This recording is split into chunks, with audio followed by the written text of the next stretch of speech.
On day 183, without a single meal, Marcus Delaney walked into Hollowfield cafeteria and 200 inmates stopped chewing simultaneously as if someone had cut the power to every jaw in that concrete room at the exact same moment. The warden, a man who had not written a single handwritten report in 25 years of service, would sit down that very night and write a letter that would destroy his own career and blow the doors off this place forever. But to understand what happened in those 90 seconds, you need to travel back 6 months to the day Marcus first stepped through the gates of Hollowfield Correctional Facility in Mingo County, West Virginia, and learned that black men do not eat here. This is not a story about a victim, though every bone in your body will scream that word for the first half of this tale. This is a story about what happens when a man with nothing left discovers he still has something the most dangerous people around him desperately need. I want you to sit with that because, by the end, you will question everything you think you know about power and who really holds it behind prison walls. Before we go further, I need you to do something for me right now. Drop a comment and tell me honestly, what would you do if every single day for 6 months, the people around you made sure you could not eat? Subscribe if you want to see how this ends, because I promise you the ending will crack something open inside your chest that you did not even know was sealed shut. Now let me take you back to the beginning, because that is where the hunger started, and I do not mean the kind in your stomach. Marcus Delaney arrived at Hollowfield on a Tuesday in March 2016, handcuffed to a chain that connected him to 11 other men shuffling off a white transport bus into gray morning air that smelled like wet coal and rust. He was 34 years old, 6'1" and 185 pounds, with a scar above his right eyebrow from a childhood fall, and hands so large and rough they looked like they belonged to a man who had spent his whole life lifting things for other people. He had never been arrested before, not once. Not a parking ticket, not a warning, not a sideways glance from a badge, until the night 2 witnesses, who later recanted, picked his face from a lineup and said he robbed a gas station at gunpoint. His mother, a nurse named Clara Delaney, had died of pancreatic cancer 11 months before his arrest. And Marcus had worked 2 jobs, a library assistant by day and an Amazon warehouse loader by night, which meant he spent her last year alive earning money instead of holding her hand.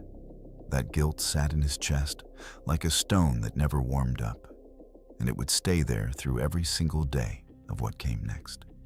The processing room smelled like bleach and old sweat, and a guard with a tobacco-stained mustache handed him an orange jumpsuit and said, "Welcome home, boy," without looking up from his clipboard. Marcus did not respond, because he had already decided on the bus ride that he would measure his words in this place like a man rationing water in a desert. He changed into the jumpsuit and noticed his hands were steady, which surprised him because his heart was slamming against his ribs like it wanted out. The guard pointed him down a corridor that stretched so far, the fluorescent lights at the end blurred into a single yellow smear, and said, "Cafeteria is left, yard is right. Library is if you last long enough to find it." Hollowfield Correctional Facility was built in 1974 for 600 men, and by the time Marcus arrived, it held 1,100, which meant every hallway smelled like too many bodies and every room felt like a mouth that was already full. The cafeteria was a windowless concrete hall with 200 plastic chairs bolted to metal tables arranged in rows that looked organized from above, but from the floor told a very different story. The left side belonged to white inmates, mostly men from the surrounding coal counties, men with Aryan Brotherhood tattoos and connections that ran through the walls like electrical wiring, invisible, but carrying enough current to kill you. The right side was everyone else, meaning the 20% of the population that was black or brown, squeezed into fewer tables with worse food, and the unspoken understanding that this arrangement was not negotiable. Guards stood along the walls, but their eyes had a way of sliding past certain things the way water slides off wax, and everyone knew it. Marcus learned all of this in his first 4 hours, not because anyone explained it to him, But because Silas Reed, his cellmate, a 58-year-old black man serving his 22nd year for murder, told him in a voice so quiet it barely disturbed the air. Silas was 6 feet tall and had been 6 feet tall for 22 years, but somehow he looked like he had been compressed, like the walls had been slowly pushing in on him for 2 decades, and he had just decided to let them. He sat on the bottom bunk and looked at Marcus with eyes that held the specific exhaustion of a man who had already seen what was about to happen. He said one sentence that first night, and it landed in the cell like a dropped knife on concrete. "You will learn the rules fast, or the rules will break your teeth." The first time Marcus walked into the cafeteria, he picked up a plastic tray from the stack and moved toward the serving line, and for exactly 11 seconds, everything felt almost normal, almost like a bad school lunch in a bad school. And then a hand the size of a dinner plate pressed flat against his chest and pushed him backward 2 full steps, and the tray clattered to the floor, and the sound echoed off the concrete ceiling like a gunshot in a swimming pool. The hand belonged to a man named Rick Stenner, a 240-pound enforcer with a shaved head and a neck tattoo that said "Pure" in Gothic letters. And Rick did not say a word, because words were not necessary when your hand could cover someone's entire sternum. Behind Rick, 3 other white inmates stood in a loose semicircle, not threatening exactly, just present the way a wall is present when you walk into it. Marcus looked past them and saw the serving line where a trustee with a ladle stood frozen mid-pour, watching with the expression of someone who had seen this scene play out dozens of times. He looked to the guards along the wall, and one of them, a young man with blonde hair and a jaw that kept clenching and unclenching, met his eyes for half a second and then looked at the floor, and Marcus understood everything in that half second. He picked up his tray and turned around and walked out of the cafeteria with his back straight and his stomach empty. That night, Silas reached under his mattress and pulled out a bread roll wrapped in a napkin and placed it on Marcus's bunk without a word. Marcus ate it in the dark, slowly letting each bite dissolve on his tongue, because he did not know when the next one would come, and that uncertainty tasted worse than the stale bread itself. The pattern established itself with mechanical precision over the next 30 days, and Marcus began to understand that this was not random cruelty, but a system as organized and deliberate as the plumbing in the walls. Every morning, he would approach the cafeteria, and every morning someone would block him, sometimes Rick, sometimes others, and the method varied just enough to keep it interesting for them. On day 7, they let him get his tray and fill it with food, and then knocked it out of his hands from behind, and the mashed potatoes hit the floor with a wet slap that sounded almost exactly like an open palm striking a cheek. On day 12, someone slid a sharpened piece of metal across the table toward him as he tried to sit down, and whispered that the next one would not slide, it would stick. And Marcus stood up and left. His body began to change in ways he could track, like a scientist observing an experiment from inside the test tube. And by day 20, he had lost 15 pounds, and his ribs had started to surface beneath his skin like something buried trying to get out. Silas shared what he could, a bread roll here, an apple there, a handful of peanuts smuggled from commissary. But it was never enough, and both of them knew it. The guards continued their choreography of blindness, and Marcus noticed that the young blonde officer, the one whose jaw kept clenching, was always stationed near the cafeteria door, as if someone had assigned him specifically to the spot where the crime happened.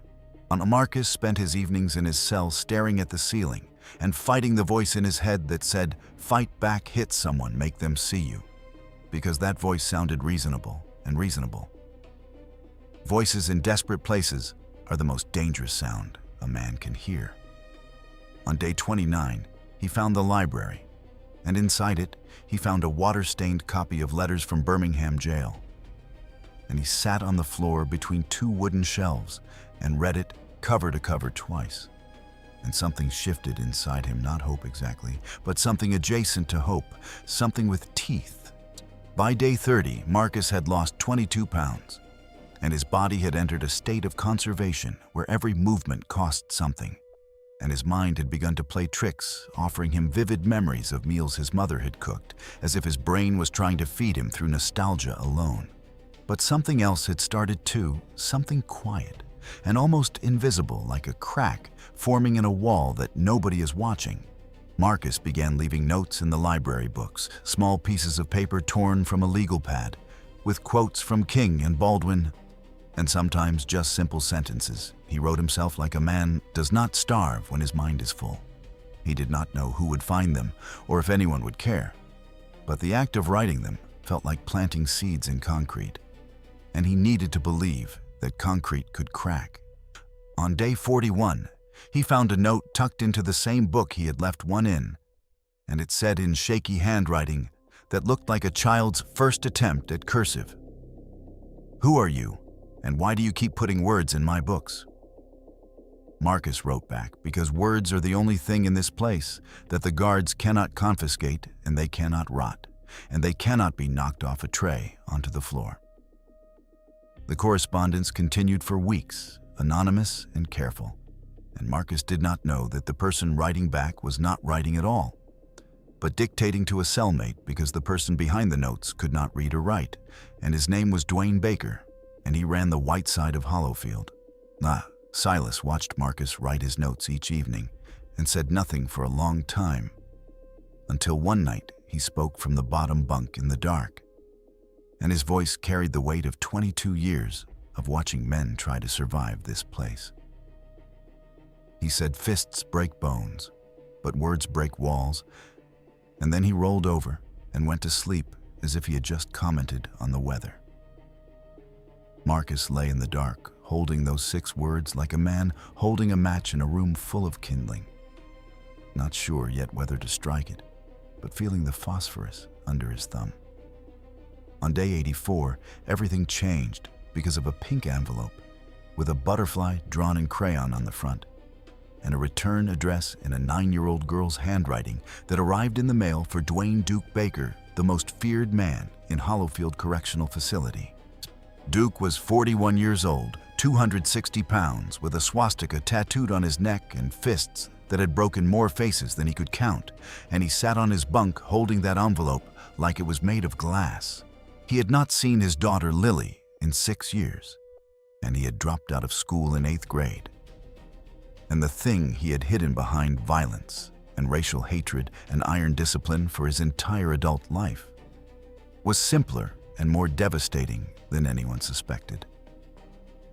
He could not read a single word on that envelope, not his daughter's name, not his own name, not the 3 sentences she had written inside in purple crayon that said, "I miss you, Daddy.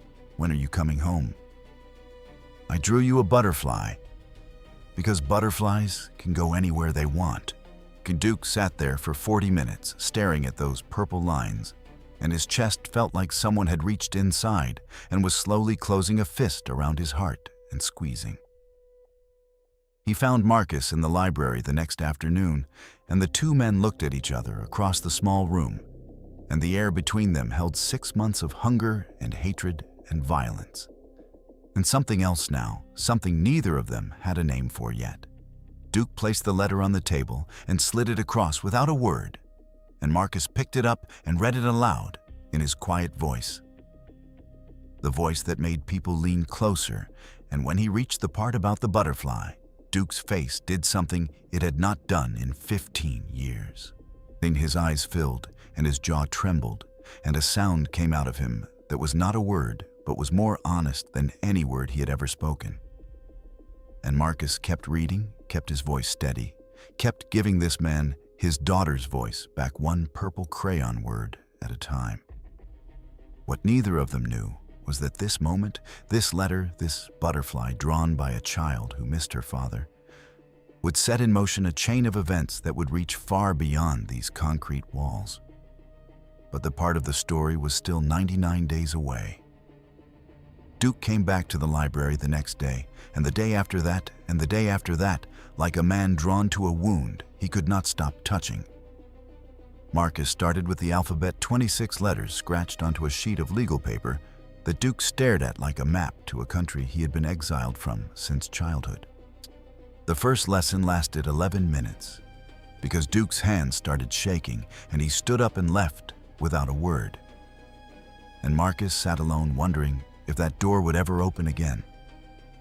It opened the next morning at 6:15 before the guards changed shifts, and Duke sat down and pointed at the letter A and said, "This one." And Marcus said, "This one makes the sound that starts your daughter's name." And Duke's finger pressed the paper so hard it tore. What nobody tells you about teaching a grown man to read is that you are not teaching him letters. You are teaching him that he is not stupid.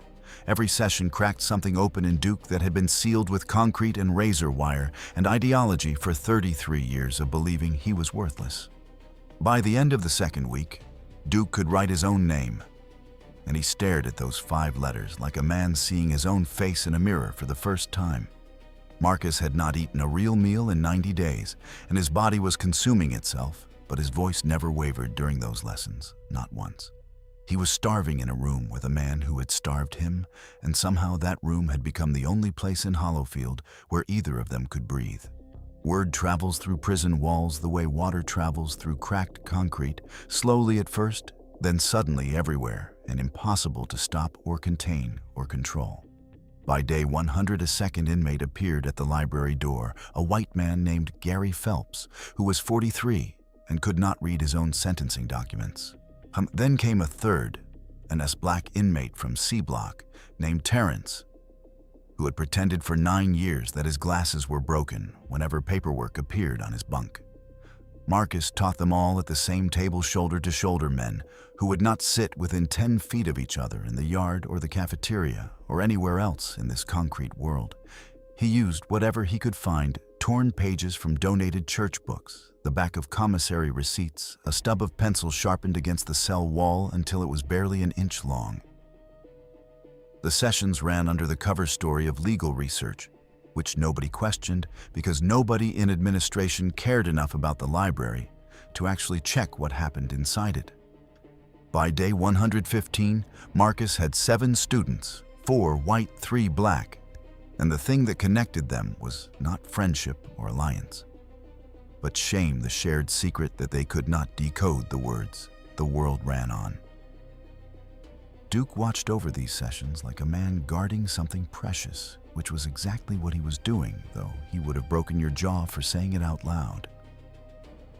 But here is what Marcus did not see, because hunger had narrowed his vision to the next lesson, the next letter, the next small victory that kept his mind from eating itself alive. Duke had started bringing food to the library, leaving it on the table before Marcus arrived: a bread roll, a carton of milk, an apple wrapped in a paper towel, like a gift from a man who did not know how to give gifts. Marcus pushed it back every single time, and the first time he did it, Duke looked at him like he had been slapped, because in Duke's world, refusing food from someone was either an insult or insanity. Marcus said, "I will eat at that table in that cafeteria, or I will not eat at all." And his voice was so quiet, Duke had to lean forward to hear it. Duke said, "You will die before that happens." And Marcus said, "Then I will die, having never bent." And those words hung in the air between them, like smoke from a fire neither of them had lit. This was the moment Duke began to understand that Marcus was not playing a strategy or running a game or positioning himself for protection from the white side. This was a man who had drawn a line inside himself the way you draw a line in sand, except this line was drawn in bone, and it would not wash away with any tide. Duke stopped arguing about the food, but he did not stop bringing it. And every morning Marcus pushed it back, and every morning something in Duke's understanding of the world shifted another degree. The bread sat untouched between them like a question neither could answer, and the answer was coming. But it was still 68 days away, and it would arrive covered in blood. What Marcus could not know was that his refusal to eat Duke's food would become the single most important decision he made in Hollowfield. More important than the lessons, more important than the letters, more important than anything. On day 119, Kyle Turner saw Duke leave the library with a book tucked under his arm, and Kyle's eyes narrowed the way a dog's eyes narrow when it sees something that does not belong in its territory. Kyle was 26 years old with pale blue eyes that held the flat, empty shine of a man who had replaced his entire personality with ideology, the way you replace a rotten floor with concrete. He had been inside for 3 years on an aggravated assault charge, and he had climbed the ranks of the white faction not through strength, but through a willingness to do things that even violent men hesitated to do. He followed Duke for 3 days, watching him enter the library at odd hours, watching him sit with Marcus, watching him move his lips over words like a child learning to speak. On day 122, Kyle told 2 men in the yard what he had seen, and the information moved through the white faction like poison through a vein, slow enough to do maximum damage before anyone noticed the symptoms. Actually, Kyle did not confront Duke directly because Kyle was smart enough to know that Duke could kill him with his hands. But Kyle also knew something Duke had forgotten. The Brotherhood had ears beyond these walls, and a phone call to the right person on the outside could turn Duke from a leader into a target overnight. Kyle made that call on day 124 from a contraband phone hidden inside a hollowed-out Bible. And the irony of that hiding place was lost on everyone except God. The response came back in 9 days through a coded message passed hand to hand through 3 inmates, and it said 2 words that in the language of the Brotherhood meant a death sentence for both Duke and Marcus. Duke found out on day 135 when a man he had known for 12 years sat next to him in the yard, and without looking at him said, "Brother, you have until they decide you do not," and then stood up and walked away. Duke sat in the yard for an hour after that, staring at the concrete wall and doing something he had never done before in his life, which was calculating the cost of doing the right thing. He went to the library that evening and sat across from Marcus, and for the first time in their strange partnership, he did not open a book or ask about a word or practice writing his daughter's name. He told Marcus everything: the call, the order, the timeline. And Marcus listened without moving, without blinking, without any visible reaction, except that his left hand under the table curled into a fist, so tight his fingernails drew 4 small crescents of blood from his palm. Marcus asked how long, and Duke said days, maybe a week, and Marcus said, "Then we have a week," and Duke said, "A week to do what?"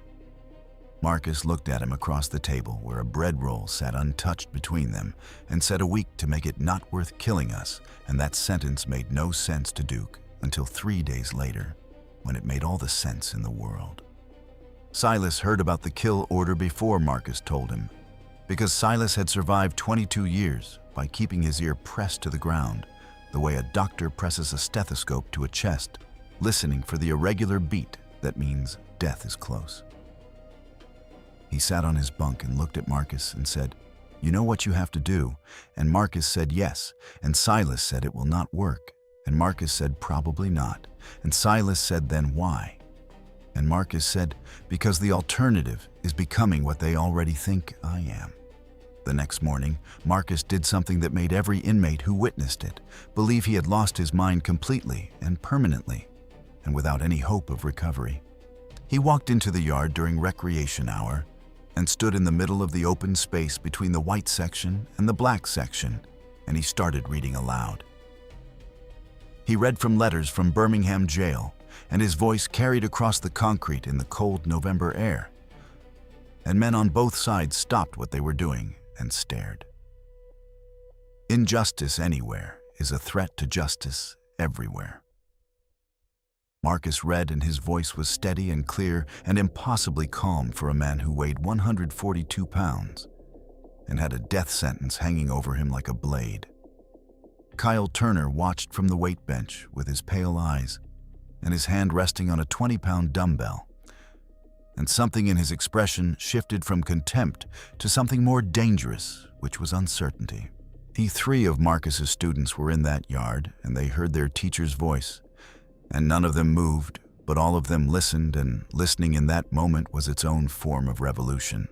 Marcus read for 4 minutes before a guard told him to stop, and he stopped and walked back inside. And the yard stayed quiet for a long time.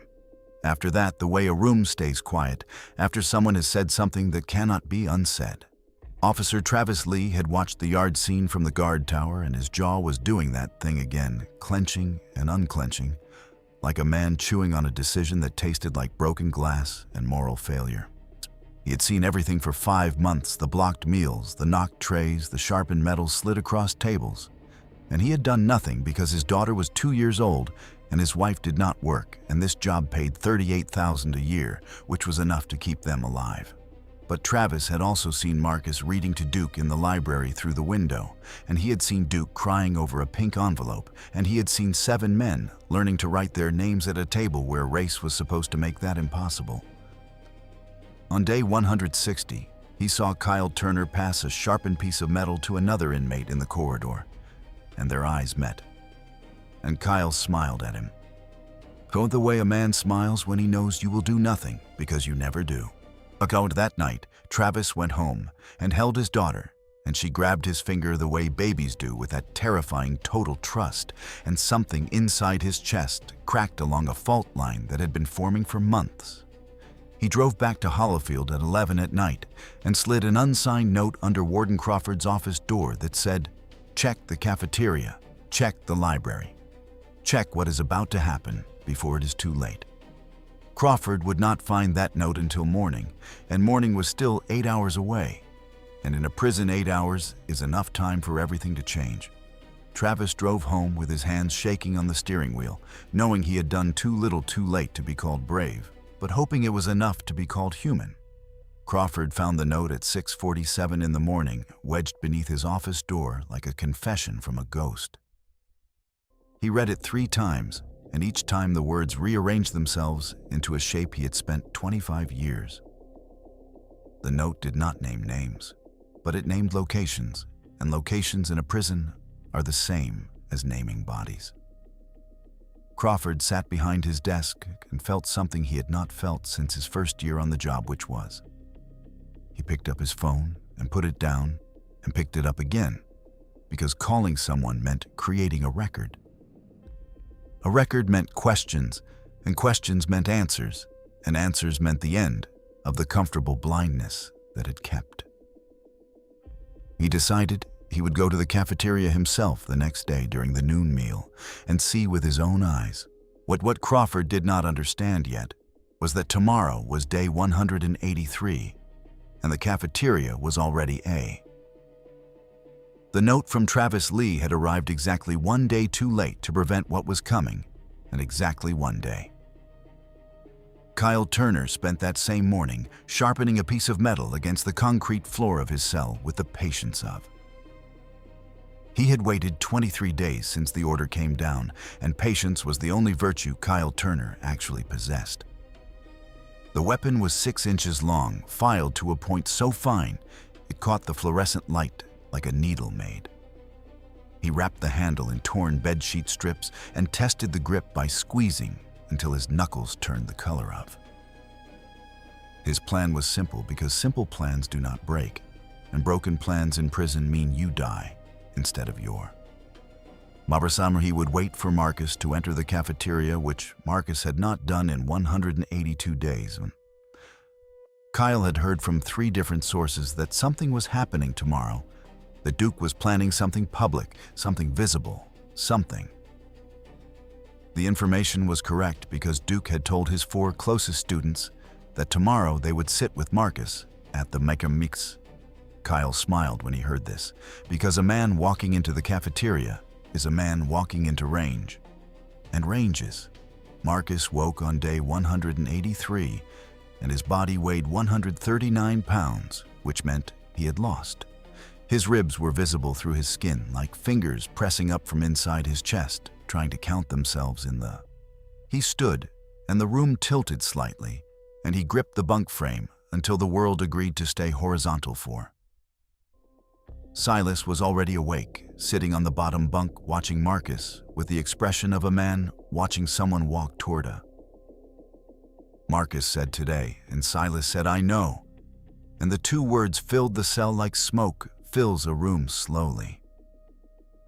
Silas reached under his mattress and pulled out a bread roll, the same gesture he had made on day 1, but Marcus shook his head, because today he would eat at that table, or he would not eat at all in that.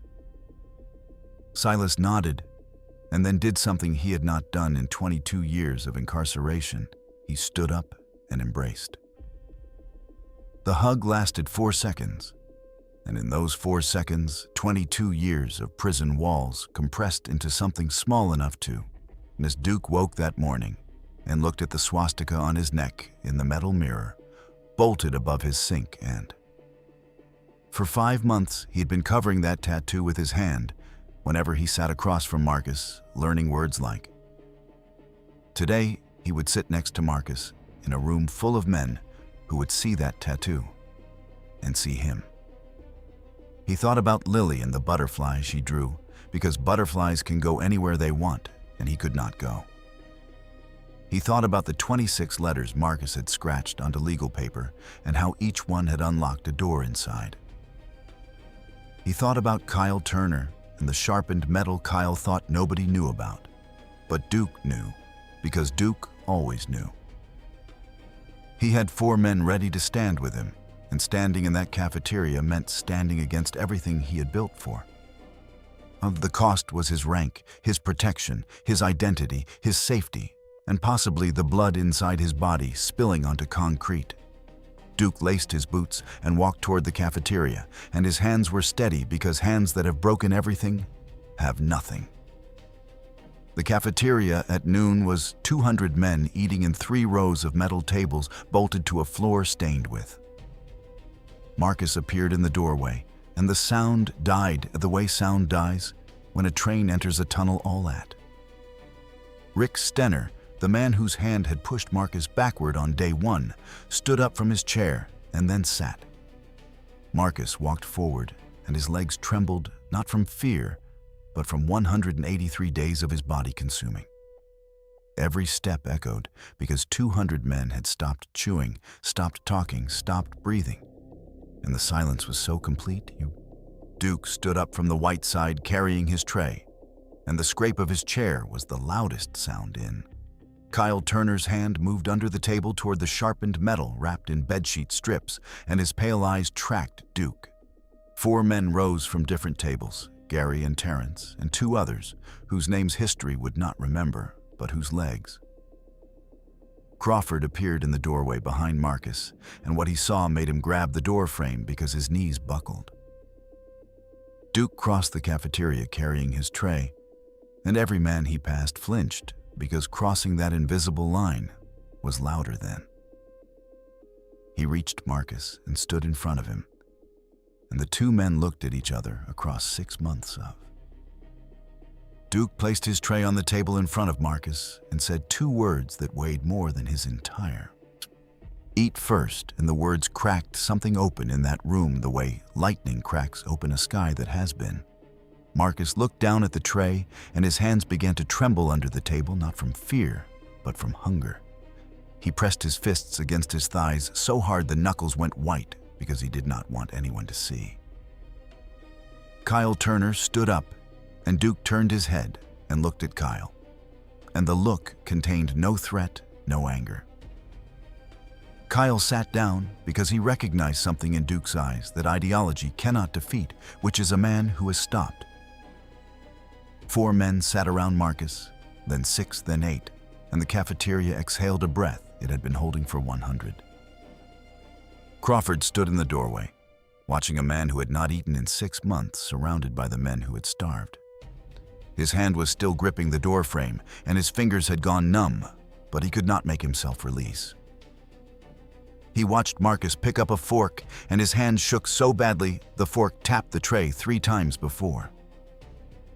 Marcus took 1 bite and closed his eyes, and his jaw moved slowly, as if he were trying to memorize the. Crawford turned and walked back to his office and sat down and pulled out a sheet of paper and a pen. He wrote for 3 hours straight, and his handwriting was terrible because 25 years of typed reports had atrophied his ability. The letter described everything: the blocked meals, the racial hierarchy, the complicit guards, the man who taught his enemies to read. He addressed it to the State Corrections Board and CC'd the Charleston Gazette Mail because he knew the board would bury. Crawford signed his name at the bottom, and his hand was steady because hands that finally do the right thing do not.